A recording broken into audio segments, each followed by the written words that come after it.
గత ప్రభుత్వం విద్యారంగాన్ని నిర్వీర్యం చేసిందని, గత ప్రభుత్వం చేసిన తప్పులను కొత్త ప్రభుత్వం సరిచేయవలసిన అవసరం ఎంతైనా ఉందని యూటీఎఫ్ జిల్లా ప్రధాన కార్యదర్శి టి రవిచక్రవర్తి పేర్కొన్నారు. గురువారం యూటీఎఫ్ కార్యాలయాల్లో ఏర్పాటు చేసిన మీడియా సమావేశంలో యూటీఎఫ్ జిల్లా ప్రధాన కార్యదర్శి టి రవిచక్రవర్తి, యూటీఎఫ్ రాష్ట్ర పూర్వ కార్యదర్శి జి ప్రభాకర్ వర్మలు మాట్లాడారు.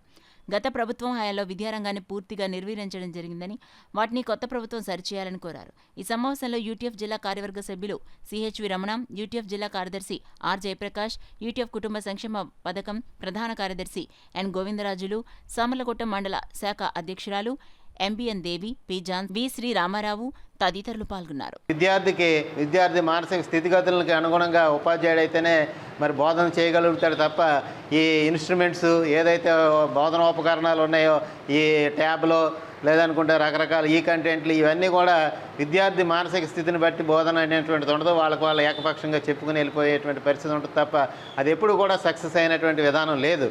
మరి ఉపాధ్యాయుడికి ప్రత్యామ్నాయంగా మరి ఈ కొత్త విధానాలు తీసుకుని వస్తాం, మేము ఉపాధ్యాయుల సంఖ్య తగ్గిస్తాం అనేటువంటిది విధానం వల్ల ఈ రోజున ప్రభుత్వ పాఠశాలలో విద్యార్థుల సంఖ్య గణనీయంగా తగ్గింది. అంతేకాకుండా మరి నూతన విద్యా విధానం పేరుతోటి ప్రభుత్వమే మరి ప్రైవేటు పాఠశాలలకు విద్యార్థులను తరలించే విధంగా చర్యలు తీసుకుంటూ ఉంది. మరి దీన్ని కూడా పూర్తిగా అరికట్టాల్సినటువంటి అవసరం ఉంది. అట్లాగే అమ్మఒడి ఎవరైతే మరి ప్రైవేటు పాఠశాలలో వేలకు లక్షలు ఫీజులు కట్టుకుని చదివించేటువంటి విద్యార్థుల తల్లిదండ్రులకు కూడా ఈరోజున అమ్మఒడి వేస్తామనేటువంటి విధంగా ఈ గత ప్రభుత్వం చర్యలు తీసుకుంది. వీటిలన్నింటినీ కూడా మరి రాబోయేటువంటి నూతన ప్రభుత్వం ఏదైతే ఉందో ఆ ప్రభుత్వం మరి వీటిలన్నింటినీ కూడా సరిదిద్ది ప్రభుత్వ విద్యారంగాన్ని ముందుకు తీసుకుని వెళ్ళేలాగా కృషి చేస్తారనేటువంటిది ఆశిస్తూ ఉన్నాం. లేకపోతే మా పోరాటాలు ఉంటూనే ఉన్నాయి. మరి గత ప్రభుత్వం ఈ రోజున ఎంత నిరంకుశత్వంగా వెళ్ళినటువంటి ప్రభుత్వం ఈ రోజున ఎంత మూల్యం చెల్లించుకున్నదో మరి చూస్తున్నారు.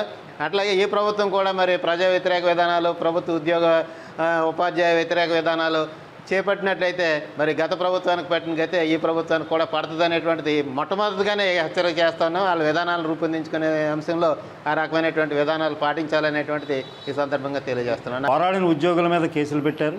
బీఆర్టీఎస్ రోడ్డు ప్రదర్శన తర్వాత మరి ఉద్యోగుల మీద, ప్రత్యేకించి ఉపాధ్యాయుల మీద కక్ష సాధింపు చర్యలు చేపట్టి తను నియమించిన అధికారుల ద్వారా ఉపాధ్యాయులను వేధించిన పరిస్థితి కూడా చూసాం. అలాంటి పాలన పోవాలని ప్రజలు కోరుకున్నారు కాబట్టే మరి ఈరోజు ఈ ఫలితాలు వచ్చినాయి. ప్రభుత్వం ఇవన్నింటినీ స్పృహలో ఉంచుకొని ఉద్యోగులకు హామీ ఇచ్చినట్టుగా మరి ఫస్ట్ సంతకం డిఎస్సి, మెగా డిఎస్సి మీద పెడతా అన్నారు.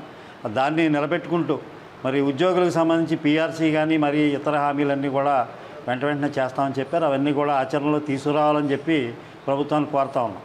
విద్యారంగానికి సంబంధించి ఇంగ్లీష్ మీడియంని ఉద్యోగులు, ఉపాధ్యాయులు వ్యతిరేకిస్తున్నారు అన్నట్టుగా తప్పుడు ప్రచారం చేశారు.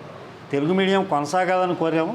ఆ విధంగా రెండు మీడియంలని కొనసాగిస్తూ గతంలో ఇచ్చిన 117 జీవోను పూర్తిగా రద్దు చేయాలని, ఇంగ్లీష్ మీడియంకి తెలుగు మీడియంకి సెపరేట్ పోస్టులు నిర్ణయిస్తూ ఆ ప్యాటర్న్ నిర్ణయించాలని చెప్పి కూడా ప్రభుత్వాన్ని మేము కోరుతా ఉన్నాము. అన్నిటికంటే ముఖ్యంగా గత ప్రభుత్వంలో లోపించింది ఒక ప్రజాస్వామికమైన వైఖరి లోపించింది.